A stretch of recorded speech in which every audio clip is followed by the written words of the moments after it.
My name is Tony, and this is Every Frame of Painting.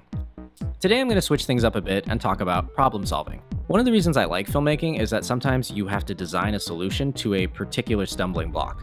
For example, how do you show a text message in a film?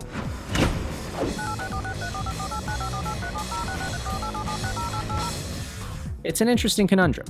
Texting is kind of visual, so in theory this shouldn't be hard. And yet every time a filmmaker cuts to an insert of a phone, you can hear the audience yawning. A lot of films just make it so the characters don't text, or they read the messages out loud like idiots. Or worse, they invent some reason for the phones not to work. 97% nationwide coverage, and we find ourselves in that 3%. But in the last 4 or 5 years, something's happened. Filmmakers have started adopting a new formal convention, the on-screen text message. It has exploded in just a few years. I first noticed it on the BBC version of Sherlock. But after consulting Twitter, we found earlier examples in soap operas, teen movies, and in films from South Korea and Japan. Regardless of where you first saw it, this is a great example of how film form is always evolving. So why are filmmakers adopting this? I think there's 3 simple reasons. First off, it saves money. If you have a story where texting is important, the director can save a ton of money by not shooting 60 close-ups of phones. All you need is After Effects and this guy. Andrew Kramer here for VideoCopilot.net. Second, it's artistically efficient. Shot reverse shot is slow because the phone has to be on screen long enough to read it, sometimes in huge, ridiculous grandma font. On-screen texting solves a lot of this. It allows us to combine action and reaction in the same frame. Best of all, it gives us an uninterrupted view of the actor's performance, which is always nice. But there's a third reason this has been noticed: elegant design. And this is where Sherlock is definitive. This is beautiful in and of itself. You'll notice there's no bubble around the text because the bubble is the first thing that becomes outdated. The font has remained consistent for each season of the show. The color is white instead of different colors for different characters. We aren't told who's sending or receiving, which is great because now the audience has to infer based on the message, which increases our involvement. The words appear next to the phone, but they float independently. Compare that to this film, where the messages move as if they're attached to the device. Wait, no, to the person. No, to the device. Make up your mind. So who knows? Maybe this will be a new convention, maybe it's just a stepping stone. No. But while Sherlock seems to have solved how to do text messages, we have another issue. Many people have tried, but we still don't have that one really good way of depicting the internet.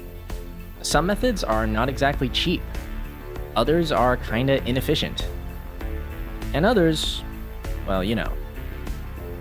I am actually a big fan of one new development, the desktop film, where all of the action takes place directly on the screen. Let me show you. I can't speak for anyone else, but these films are actually pretty similar to how I receive information on a daily basis. Some have emotional resonance, some are mysterious, and some are wonderfully experimental.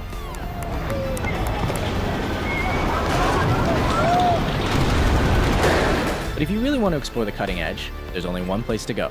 One ticket to Tokyo, please.